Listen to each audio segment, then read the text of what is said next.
Bienvenidos a Pulso Geosocial. La guerra comercial que viene, ¿Argentina sola en un mundo de bloques?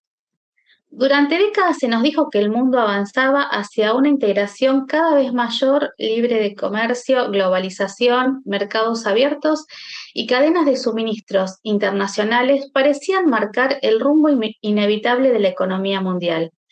Sin embargo, la realidad actual parece indicar otra dirección. Estados Unidos aumenta aranceles, China fortalece sus propias cadenas productivas, Europa protege sectores estratégicos y los BRICS amplían su influencia como espacio alternativo de cooperación económica y financiera. En este nuevo escenario, donde las principales potencias negocian desde posiciones de fuerza y construyen bloques cada vez más definidos, surge una pregunta inevitable. ¿Qué lugar ocupa Argentina en este contexto? ¿Puede un país de tamaño medio desenvolverse de manera aislada en un mundo cada vez más fragmentado? ¿O necesita diversificar alianzas y mercados para preservar su capacidad de decisión? Para analizar este tema, contamos con la compañía de Ivonne Alves García, comunicadora geosocial contemporánea, productora general de Asia TV y especialista en cooperación internacional y geopolítica. Ivonne, gracias por acompañarnos. Muchísimas gracias, Beatriz. Es de verdad un placer estar con vos nuevamente acá. Gracias. Durante muchos años, Ivonne, se nos habló de globalización y libre comercio. Sin embargo, hoy vemos que hay más aranceles, más restricciones y más competencia entre bloques.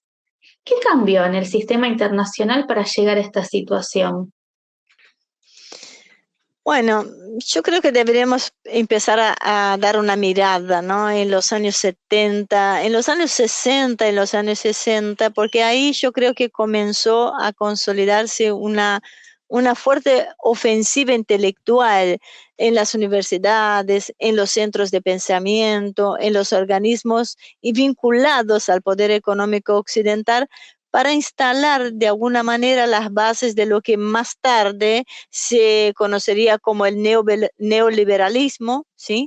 Y yo creo que aunque empezó ahí en estos ámbitos, no se trató solamente de una discusión académica, ya que se transformaron muchos, ¿no?, de los economistas, de los técnicos y los funcionarios que décadas después serían los que ocuparían los lugares centrales en la conducción de nuestros países, o sea, nuestros profesionales, aquellos jóvenes de los años 60 y 70, ellos fueron a estudiar en estos espacios y los formatearon con esta idea, ¿no? Porque esta generación fue educada bajo la premisa de que la apertura comercial, la desregulación financiera y la integración subordinada al mercado global eran presentadas como el camino inevitable hacia la modernización. Estaban convencidos de esto. Entonces, en los años 90, yo creo que esta visión alcanzó su mayor momento de influencia. La caída de la Unión Soviética, la expansión del poder estadounidense y el prestigio de los organismos financieros internacionales de alguna manera reforzaron la idea de que la globalización era un proceso irreversible.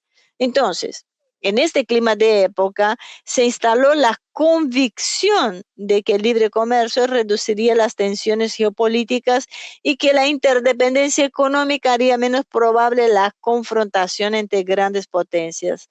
Y de ahí la famosa tesis, ¿no?, del fin de la historia, formulada por Francis Fukuyama, porque él expresó precisamente este espíritu, la creencia de que el mundo había llegado a una forma definitiva de organización política y económica.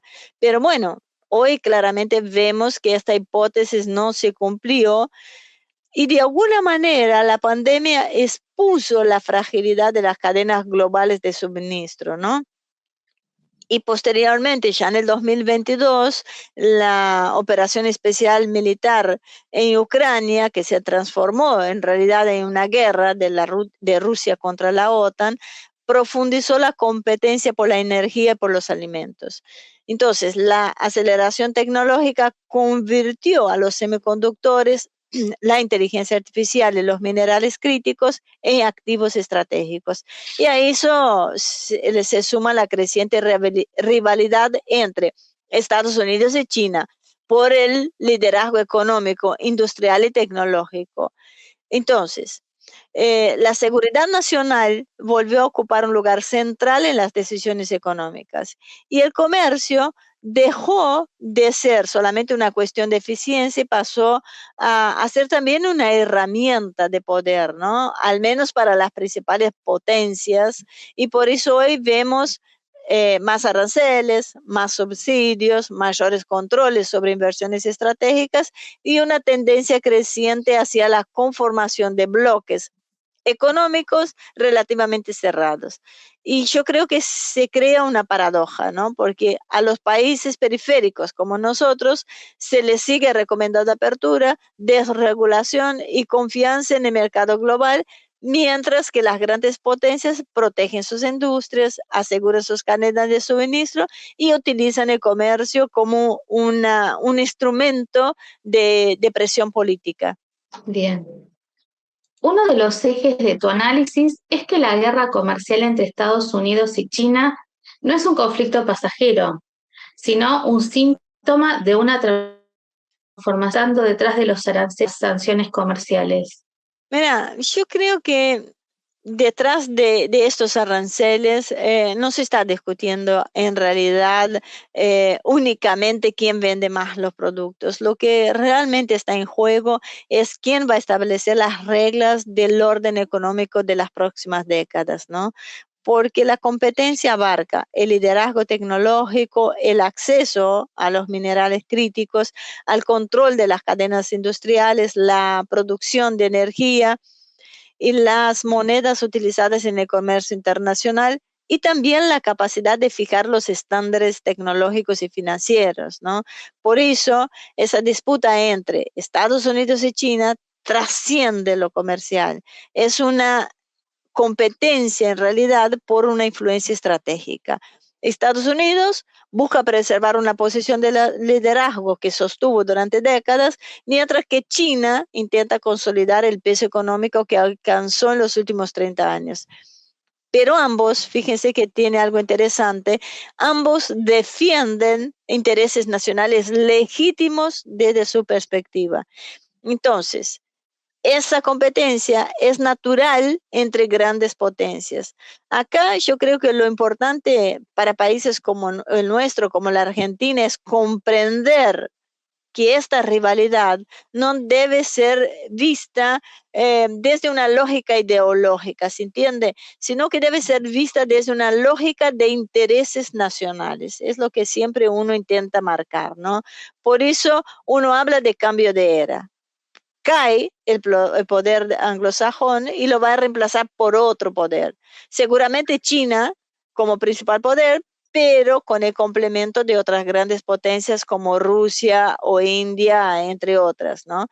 Entonces, a veces me asoma porque yo no sé por qué causa tanto asombro esto en el mundo occidental, porque en algún momento el Estados Unidos y el dólar van a colapsar como ha sucedido con muchos imperios a lo largo de las historias. Los ciclos imperiales duran cada vez menos.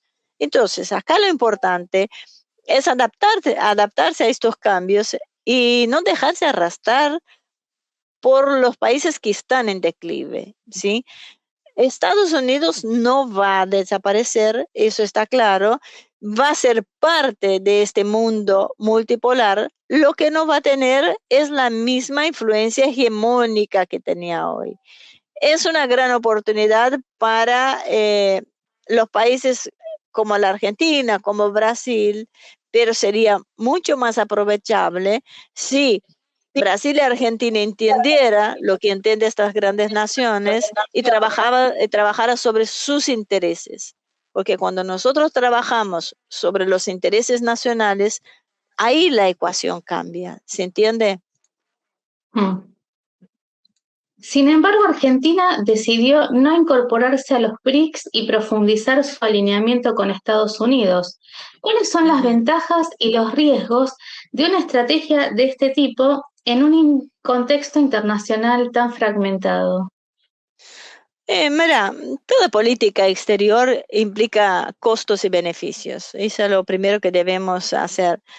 Profundizar la relación con Estados Unidos, yo no voy a negar que puede facilitar determinados vínculos financieros, puede mejorar el diálogo con organismos multilaterales donde Washington tiene una influencia importante y generar oportunidades en materia de inversiones, defensa o cooperación tecnológica, ¿no? Sería muy infantil negar todo esto, pero el riesgo aparece cuando este acercamiento reduce el margen para mantener las relaciones igualmente constructivas con otros países relevantes. Por ejemplo, China. China es uno de los principales compradores de exportaciones a Argentina. Brasil, además de estar en nuestra frontera, es nuestro principal socio industrial. India, Medio Oriente y el sudeste asiático y África representan mercados con enormes, ¿sí?, potencial de crecimiento. Entonces, en un mundo organizado en bloques, depender excesivamente de un único eje puede, y lo estamos viendo, disminuir la capacidad de negociación del país. La política exterior más sólida suele ser aquella que multiplica opciones en lugar de restringirla. ¿Se entiende? O sea, un país soberano debe tener el poder, la posibilidad de negociar con todos los actores que necesite. Esta es la realidad. Mm, bien. Vemos que Brasil parece haber optado por una estrategia diferente porque mantiene vínculos con Washington, fortalece su relación con China y participa activamente en los BRICS. ¿Qué enseñanzas deja ese enfoque para otros países de la región? Bueno, en este punto Brasil ofrece un ejemplo bastante interesante porque a diferencia de la Argentina, ha construido una política exterior relativamente estable a lo largo de los diferentes gobiernos, ¿no? Acá la postura de Brasil como Estado, como país soberano, no cambia radicalmente de acuerdo al presidente. Sí, yo creo que es un contraste muy grande con la Argentina y algo que se debería rever en algún momento, porque Brasil mantiene una relación estratégica con Estados Unidos, pero al mismo tiempo considera a China su principal socio comercial.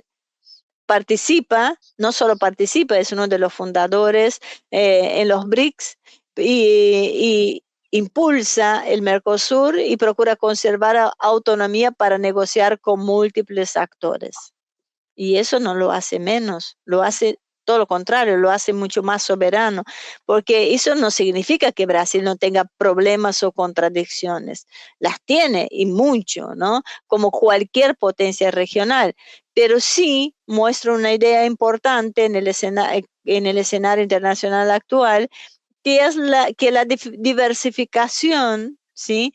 Suele aumentar mucho más la capacidad de negociación. ¿Sí?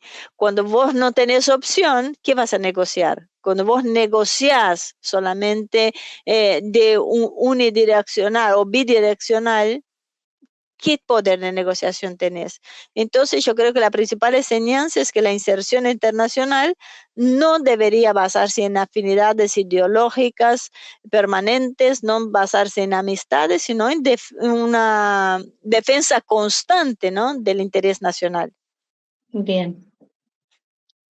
Y Argentina, ¿qué podemos decir, no? Argentina posee recursos estratégicos que podríamos empezar a enumerarlos y no terminaríamos más porque tenemos alimentos, energía, de todo tipo de energía, energía nuclear, energía mareomotriz, energía geotérmica, energía nuclear, litio, cobre, uranio, oro, plata, agua, una enorme riqueza marítima por decir algún tipo, por describir alguno de los tipos de recursos que tiene la Argentina, porque realmente es indescriptible la cantidad de recursos que tiene el país, ¿no? En este mundo en donde se compite cada vez más por estos activos, debería administrarlos para transformarlos en herramientas de desarrollo y no simplemente en materias primas destinadas a la exportación? Bueno, Argentina dispone no solo de recursos extraordinarios, de recursos naturales, sino que para mí, desde mi punto de vista, ya sé que por ahí vos no te gusta mucho que yo me refiera a esta frase, dispone también de recursos humanos extraordinarios. Yo creo que el argentino medio, no sé por qué llegan en el poder estos argentinos, porque el argentino medio tiene una capacidad asombrosa, ¿no? De también de llevar con orgullo el ser argentino. Pero volviendo a los recursos naturales, por supuesto que Argentina produce alimentos para una población muy superior a la propia, ¿no? Y posee, como vos bien dijiste, reservas importantes de gas, de petróleo y concentra una parte relevante de las reservas mundiales de litio, ¿sí? Además de que cuenta con cobre, biodiversidad, con conocimiento agroindustrial y una base científico-tecnológica que no debería ser subestimada. No, Entonces, yo creo que el desafío consiste en transformar estas ventajas naturales en desarrollo natural.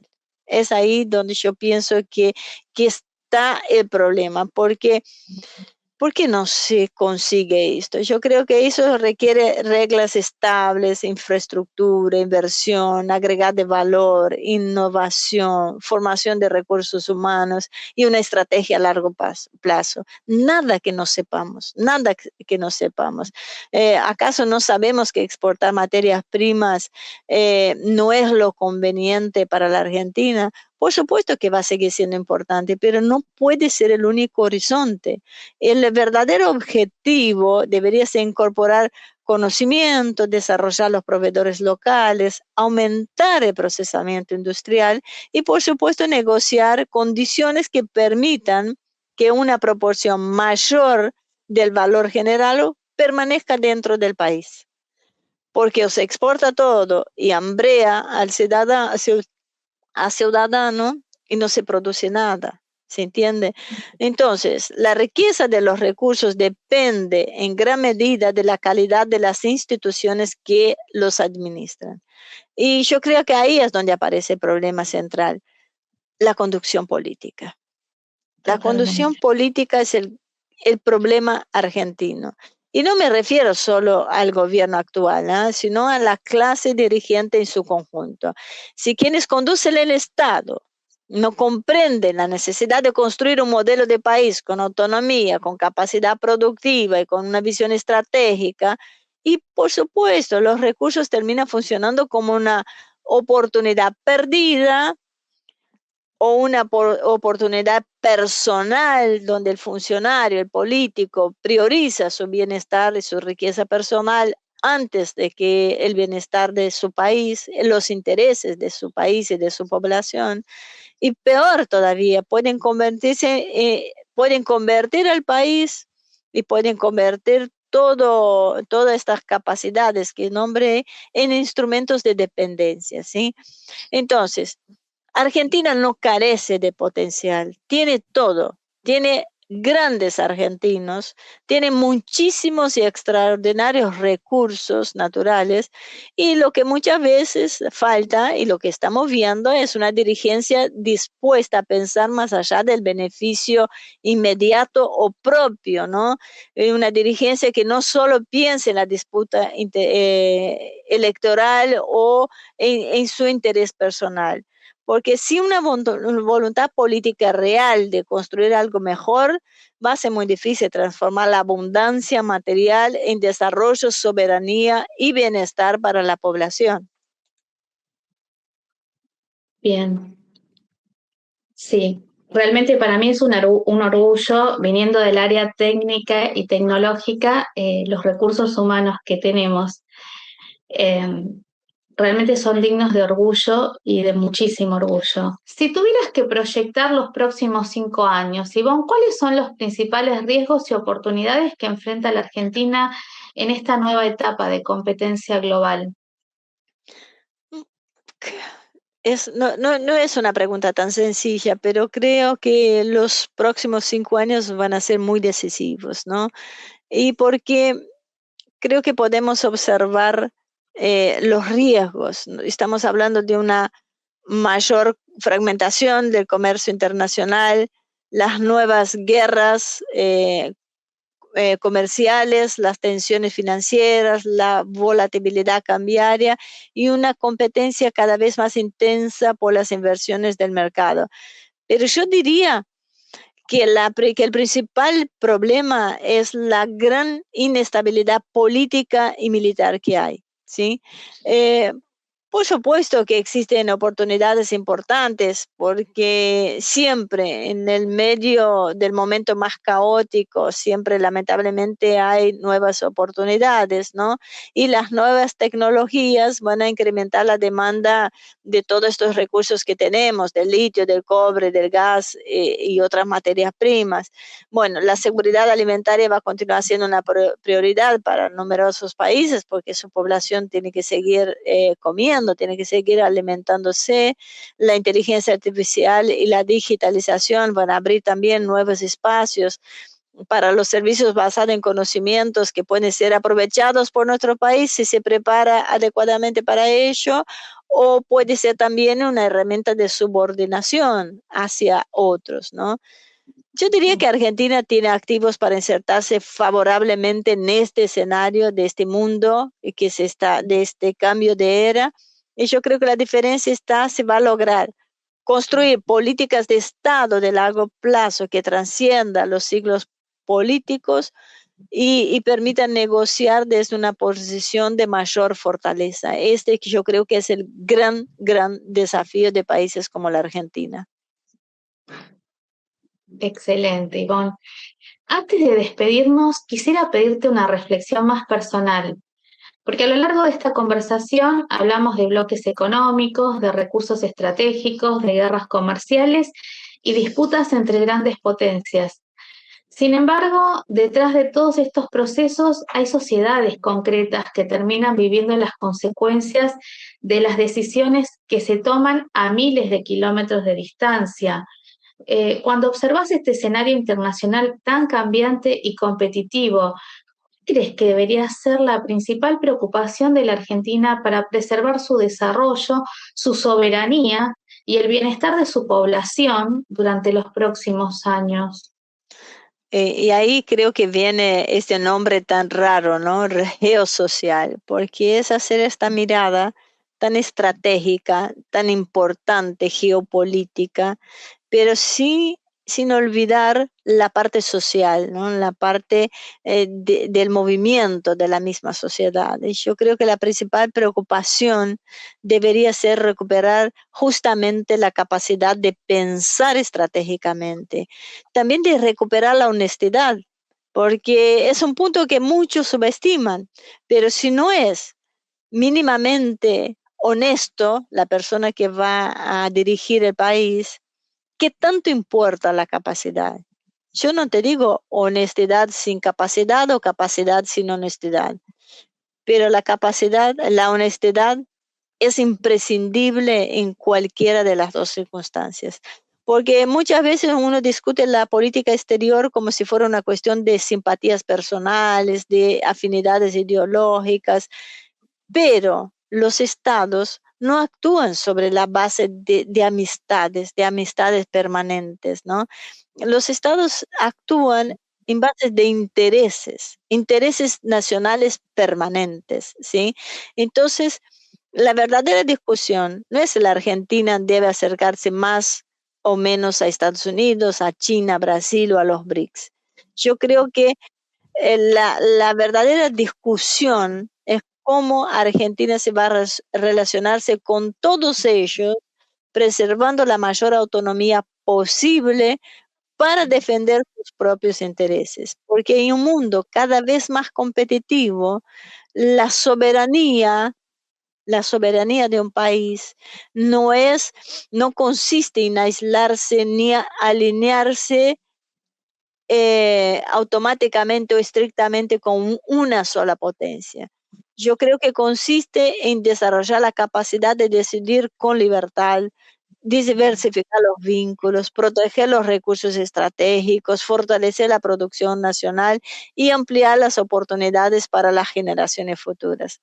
Si la Argentina logra construir una mirada de largo plazo, va a poder transformar la incertidumbre internacional en una oportunidad de desarrollo. Si no lo hace, va a correr el riesgo de volver a quedar atrapada en las decisiones tomadas por otros. Vamos a estar sometidos hoy a Estados Unidos y a Israel, hasta misma Inglaterra, pero mañana vamos a estar sometidos a la próxima potencia de turno. Y esta no sería la idea. Muchas gracias, muy buen análisis en esta nueva edición de Pulso Geosocial. Hemos analizado un tema que muchas veces se presenta como una discusión técnica o económica, pero que en realidad está directamente relacionada con el futuro de los países, el control de los recursos estratégicos y la capacidad de cada nación para tomar decisiones en función de sus propios intereses. La guerra comercial que se desarrolla entre las grandes potencias está reconfigurando el orden internacional y plantea desafíos cada vez más complejos para países como la Argentina. Comprender estos procesos es fundamental para interpretar el mundo que viene y el lugar que queremos ocupar en este. Gracias a todos por acompañarnos. Los invitamos a suscribirnos al canal, a darle un like y a compartir estos contenidos. Muchas gracias a todos y nuevamente muchas gracias a Ivonne.